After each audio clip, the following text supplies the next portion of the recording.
หมู่บ้านนี่ก็เป็นหมู่บ้านหนึ่งที่ว่ามีความสงบสุขเฮือนหลังน้อยตัวนี้นี่เบื้องนั้นก็เป็นต้นกาแฟนี่เบื้องนี้ก็เป็นต้นกาแฟแต่ปุ๊ยูพูนก็เป็นต้นกาแฟภาษาบรูเด้ภาษาบรูว่าบัชงูบัชงูเฮาอยู่ที่เบื้องเวียดนามนำตามหายนะเวียดนามนำตามหายอยู่เบื้องเวียดอันนี้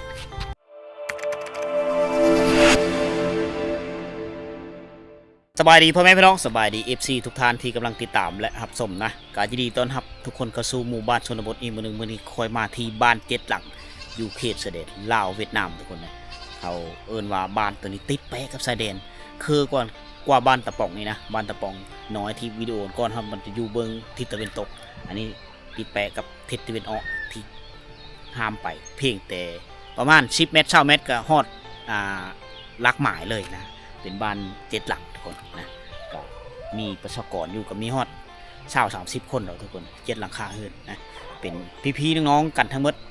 วันนี้ได้มาถ่ายทอดวิถีชีวิตแต่บางคนก็ไม่ได้คอยอยู่เฮือนเลยล่ะส่วนหลายก็ไปให้ไปโซนทุกคนเลย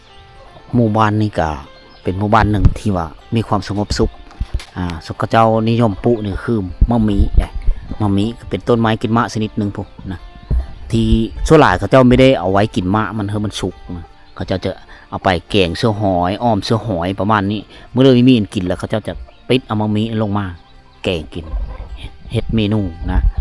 นี่เขาเจ้าก็มีอยู่7 หลังทุกคนเลยก็มีโรงมีลายนี่มีแต่อายญาติพี่น้องเดียวกันหมดแล้วมาอยู่นำกันปลูกกาแฟเขาเจ้าก็ได้กาแฟกันนี่ก็เป็นไม้ชนิดหนึ่งนะที่เขาเจ้าปลูกนิยมปลูกกันหลายแล้วก็นำขายเฮาโรงงานนำขายเอาเวียดนามทุกคนอันนี้คือมุมอ้อมหอบของหมู่บ้าน7 หลังเฮือนเขาเจ้าก็ไม่ได้เฮ็ดสูงนะดังไฟอยู่ตารางเฮือนนี่นะ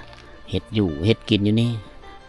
เฮือนหลังน้อยๆบ้านหลังน้อยๆแต่ว่าสะอาดทุกคนนะเอาขี้หินมาจากน้ำแม่น้ำกะมาห้องไว้เวลาเฮือนเอาไว้ห้องเกิบนะเขาจะไปได้ก่อชิมังนี่สารก็เป็นตั้มๆเหมาะสำหรับการเลี้ยงลูกเลี้ยงหลานส่วนหลายเขาเจ้าเอ็ดเฮือนผู้เฒ่าเขาเจ้าจะมีเฮ็ดสูงเพราะว่าป้องกันจากการตกนะเพราะว่าผู้เฒ่าหืนหยะลงหยะเด้นี่นอนอยู่เนาะนี่กินลมชมวิวทุกคนนะน้องตากจากธรรมชาตินี่ดิเหมาะกาแฟชนิดนี้จะเป็นกาแฟที่ใบใหญ่นะพอฤดูกาลนี่เขาเจ้าจะปิดแล้วล่ะนี่มะมันใหญ่เลยทุกคนเขาเจ้าจะเลิกเอาแนวพันธุ์ที่ใหญ่ๆเนี่ยไปกาเบมันนะแล้วเอาไปขยายพันธุ์ต่อทุกคนอันนี้คือกาแฟภาษาบรูแถวนี้เขาเอิ้นว่ากาแฟมีดมันจะเป็นใบใหญ่นี่คือลำต้นมันเขาเจ้าปิดแล้วแหละนี่เดินหน้านี่เขาเจ้ากะมันก็จะเป็นดอกบานขึ้นมาใหม่บานเกสรมาใหม่ก็จะเป็นประดับความงามให้หมู่บ้านนี้เท่านึงนะอันนี้คือกาแฟมีดเลยทุกคนเลยเขาเจ้าปุ๊กันหลายเติบแถวนี้แมนเมื่อต้นกาแฟบริเวณเฮินส่วนหลายเขาเจ้าเป็นเฮินฝั่งดินแถวนี้นะเป็นเลือดจังฝั่งดินเพราะว่าเวลาลมพายุมาเนี่ยมันจะแห้งจากนั้นเขาฝังเอาก็ปลอดภัยจากการลมพัดลมไปเลยส่วนหลายหอนน้ำลมหนาวเดือน2ลมแถวนี้มันพัดแห้งนี่แมนเมื่อต้นกาแฟได้นี่กาแฟมีดบางต้นก็เก็บแล้วมาแล้วบางต้นก็เก็บปิดมีทันแล้วจังซี่ได้นี่โอ้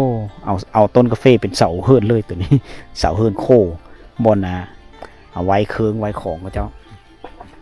เอาต้นกาแฟเป็นเสาเฮิรนเลยนี่ตัวนี้คือกันคือประหยัดไหมที่สุดเลยนะ เฮิรนหลังน้อยตัวนี้นี่เบื้องนั้นก็เป็นต้นกาแฟนี่เบื้องนี้ก็เป็นต้นกาแฟแต่ยูพูนก็เป็นต้นกาแฟ3 ด้าน4 ด้านคักได้ไอเดียของชาวบ้านนี่มีต้องตัดไม้มาจากป่าจากดงนะเอาต้นกาแฟเป็นเสาเฮิรนเลยนี่จะเอาเหล็กมามัดใช่ก็น่าจะเป็นประมาณ2 ปีเลยละเฮิรนหลังกิ่งงามมันก็สอดหลังคาขางคือขางเส้นนี้เลย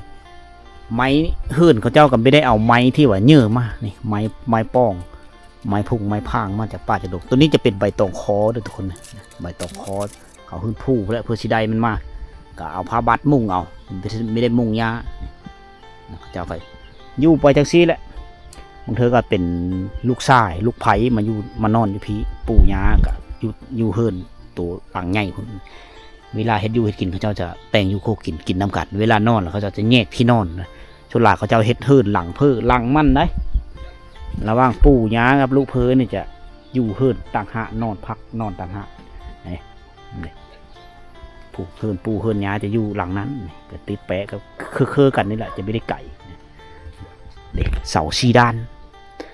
เป็นต้นกาแฟทั้งนั้นเลยเอาต้นไม้เป็นเสาเฮิรนกะมาเห็นเฮิรนนี้กะเป็นหลังหนึ่งที่ต้นกาแฟชนิดนี้มันจะสูงฉะนั้นเขาจะเฮ็ดคันไดไว้เฉพาะเวลาคือไปปิดกาแฟนะไปปิดกาแฟเวลามันสุกต้องมีคันไดตรงนี้ขึ้นไปเพราะว่ากาแฟชนิดนี้มันเป็นต้นไม้ที่สูงนะหมดต่ำเขายามเสาๆเขาเจ้าต่ำแต่4 โมงพอละทุกคนเลยเพราะว่าฤดูกาลนี้ต้องตื่นแต่ดึกลุกแต่เช้านึ่งเขาแล้วก็ต้องได้ลงมาต่ำเขาอันนี้คือหมายถึงความดุมั่นของชาวบ้านอันนี้อยู่เทิงก็จะเป็นป่าหน่อไม้เมื่อแถวนะแต่ก็ แต่ก็ยังเห็นคุมโบมหลายคุมทุกคนเลยอยู่เทิงอยู่ไปแถวนี้แม่นเมื่อคุมโบมนะเฮามาชนบทเนี่ยนี่เห็นดอกไม้ป่าดอกบานกำลังบานละคุมโบมตัวนี้เพิ่นก็ไม่ได้เอ็ดไปเลยดอกเอาไว้ทิมขี้เยอะลงแล้วก็มันหลายแล้วเขาเจ้าก็จุดทำลายเพื่อความสะอาดของหมู่บ้านหลังนี้ไปแล้วมีเห็นแล้วมีแต่เฮิรนนะถ้าว่ามีผู้เฒ่าจะอยู่เฮิรนเอาหลานนะครอบครัวเริ่มมีลูกน้อยแล้วก็คือไปเลยส่วนลูกผู้เยอะแด่ประมาณอายุ 3-4 ปีก็จะฝากไว้อยู่นำอายน้องๆแถวนี้แหละเอารีวิวบ้าน7 หลังพ่อแม่พี่น้องเฮาได้เบิ่งนะแต่ว่าคนก็จะเงียบเหงาได้น้อยนึงก็จะมีหน้าได้ผมมีหน้าก็ประมาณ 3-4 เฮือนี่แหละหน้าเดี๋ยวเราจะพาไปเบิ่งโดยไซแม่น้ำตัวนี้น้ำห้วยตัวนี้เป็นบ่อนตักน้ำอาบน้ำเขาเจ้าเป็นเฮือนเพิ่นนี้จะเฮ็ดกินง่ายเฮ็ดอยู่เฮ็ดกินง่ายนะคือไม่ได้ต้องเฮิรนสูงไปแล้วองค์จุไรบนไหนองค์เติมอ๋อไปแล้วเนาะ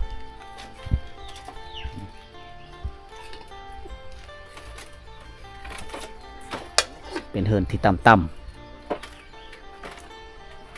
าจ้าเราไอ้เด็ดคอระแวะเนาะอ๋อเฮ็ดอยู่เฮ็ดกินหากินง่ายทุกคนเพราะว่ามันติดแปะกับลำแม่น้ำ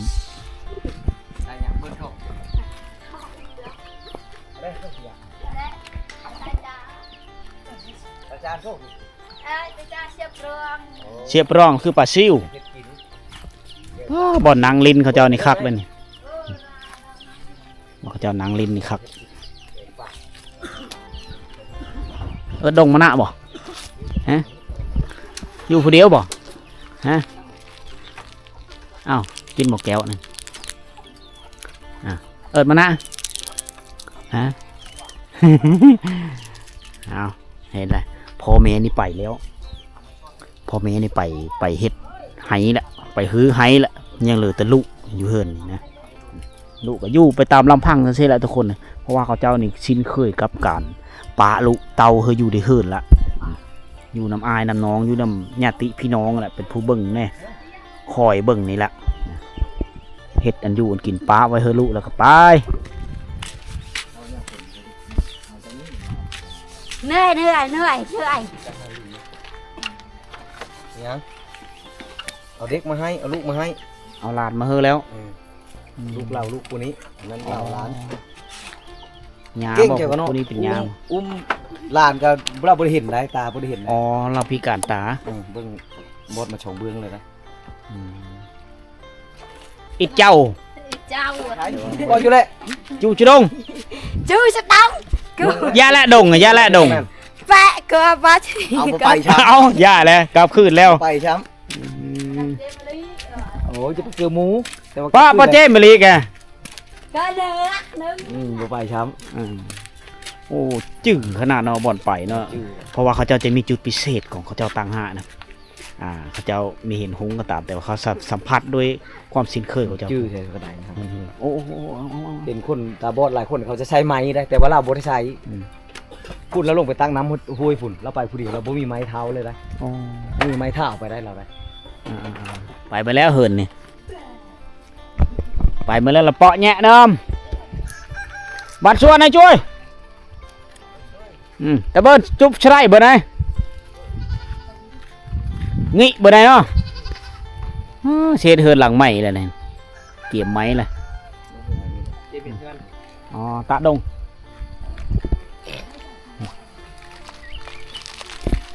นี่เอาจักแก้วจ่าเนี่ยบ่ต้องยานเนาะกินเนาะบ่ต้องยานเนาะผู้นี้เอาเนาะอันก็เนี่ยอิดแซมเนาะ และ เอาละ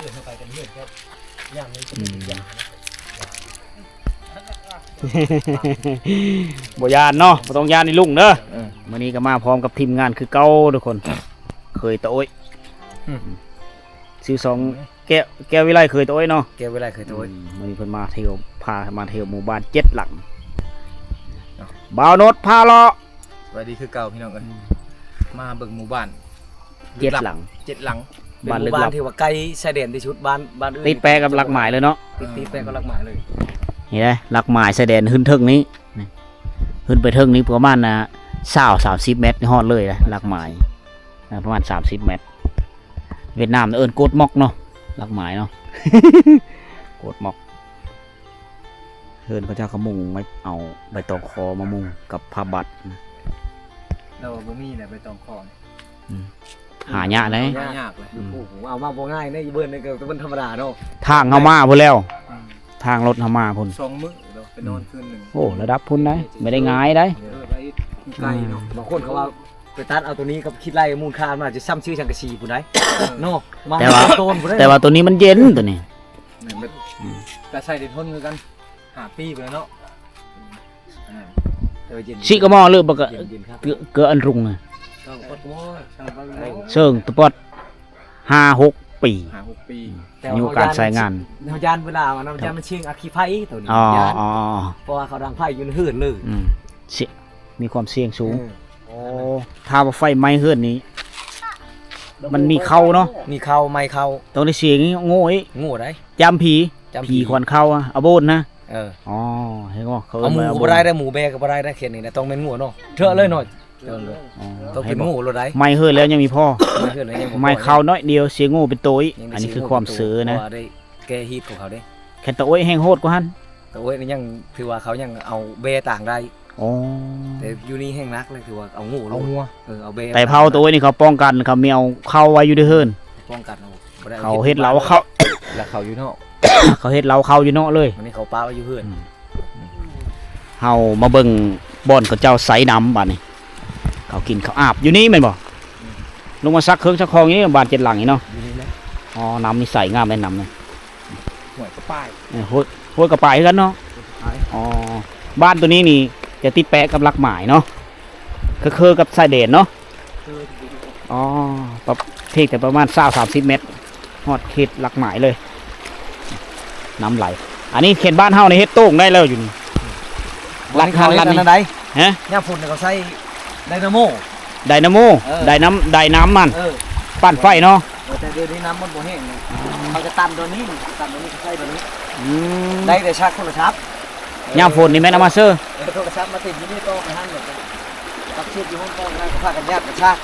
ใส่ได้ บ่ยามนี้น่าจะใช้ได้ละน้ำเพราะว่า ได้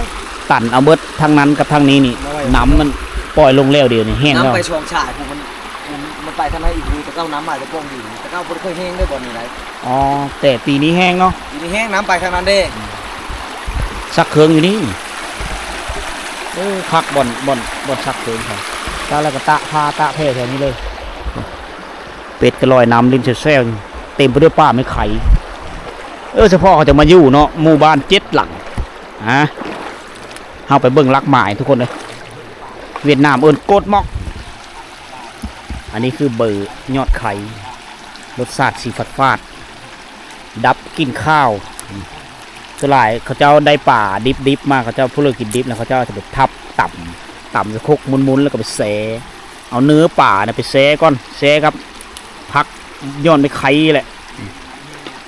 เพราะว่าตัวนี้มันเป็นความฟาดมันจะดับกินข้าวอันนี้ผักกุ้มมีนะนี่นะขอเนี่ยเด็ดตับเฮินป่งกิ้งป่งงา นี่พักตัวนี้พักนะ ผักกุ้ม กลมนี่ อันนี้ผัก โย้อนเขาเอิ้น ผักโหย้อน บ่ใช่ไทยใช้ชื่อปนเอิ้นผักกลม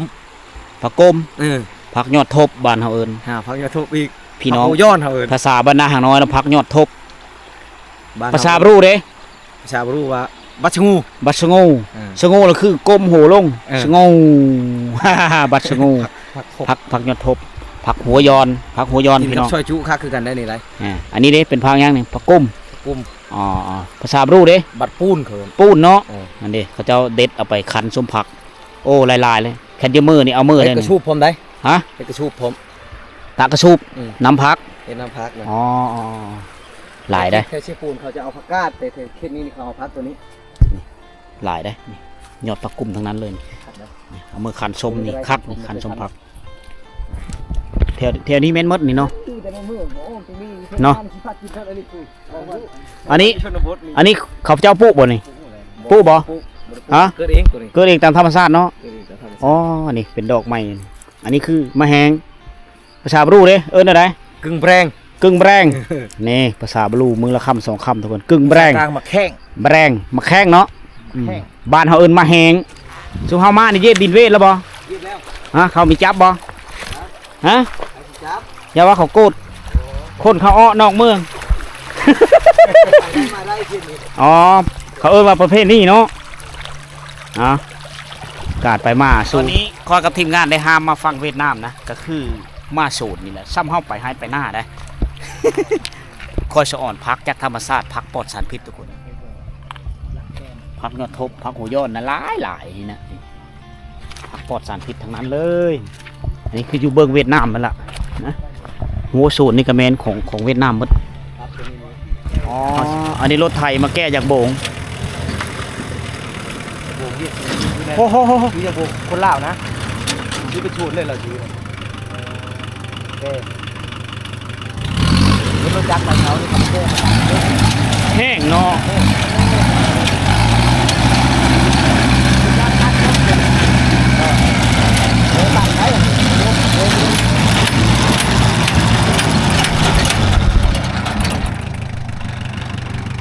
โอ้สามารถตรงนี้ได้บืนได้ด้วยนี่ บืนทางหลังได้เนาะ บืหลังได้เลยนี่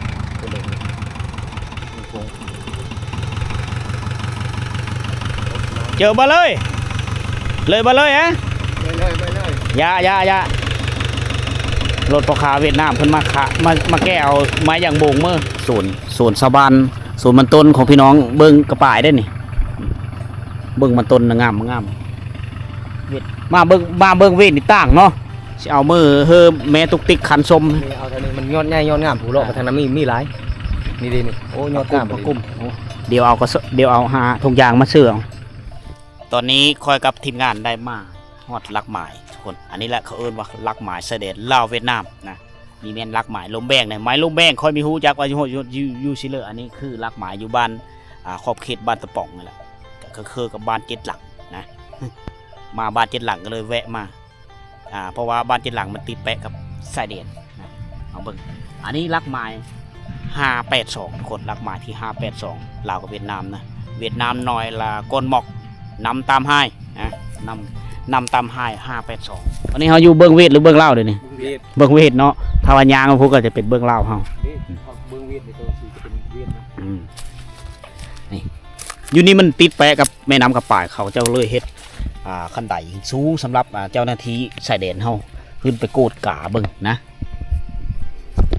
โอ้โหหลักไม้เขาเอ็ดนี้อยู่ในช่วงปี2009เด้อเขาเจ้าเอ็ดหลักไม้ตัวนี้ช่วงปี2009เอามาคนที่นี้เขาอยู่ที่เบิ่งเวียดนามนำตามให้นะเวียดนามนำตามให้อยู่เบื้องเวทอันนี้เจ้าจะก่อไว้สูงได้ตอนนี้เราอยู่ที่ประเทศลาว ที่เจ้าหน้าที่ชายแดนเนาะ เราอยู่ที่ประเทศลาวเรียบร้อยนะตอนนี้นี่ เบื้องนี้เป็นเบื้องลาวครับลาว582ก็เฮ็ดโฮมกันเขาเจ้าจะมาF2กันเขาจะไปเวียดนามแล้วก็ย่างไปดูบานดฮอดเวียดเรียบร้อย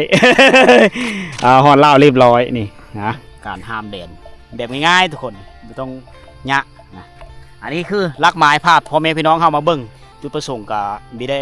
มารีวิวเนี่ยอื่นดอกทุกคนนะมาเขาเบิ่งลักไม้อยู่ที่นี้เนี่ยตัวนั้นก็จะเป็นบ้านลักบ้าน7 หลังที่ชุมเฮาไปเมื่อกี้นี้มีอยู่7 หลังคาเฮิรนนะชาวบ้านก็มีหลายแล้วประมาณ20-30 คนนี่แหละมีแต่ลูกๆหลานๆรีวิวภาพธรรมชาติให้พ่อแม่พี่น้องเฮาได้เบิ่งนำอันนี้คือโซนมาต้นของชาวบ้านเฮาไปนี่ก็คือสหายแก้ววิไลยืนนี่ก็เป็นเบิ่งของเวียดนามแล้วเจ้าจะปลูกนี่ปลูกไม้กินมะหลายๆชนิดเลยเป็นหัวโซนมันต้นโซนหลายก็ได้หลายรีเมนคือผักกุ้มแล้วก็ย้อนดอกผักไม้ไข่ทุกคนสำหรับวิดีโอนี้ก็มีเพื่อลายทุกคนเลยเป็นวิดีโอสั้นๆที่บ้าน7 หลังแล้วก็พาทุกคนมาเบิ่งลักไม้เลยขอบเจอทีมงาน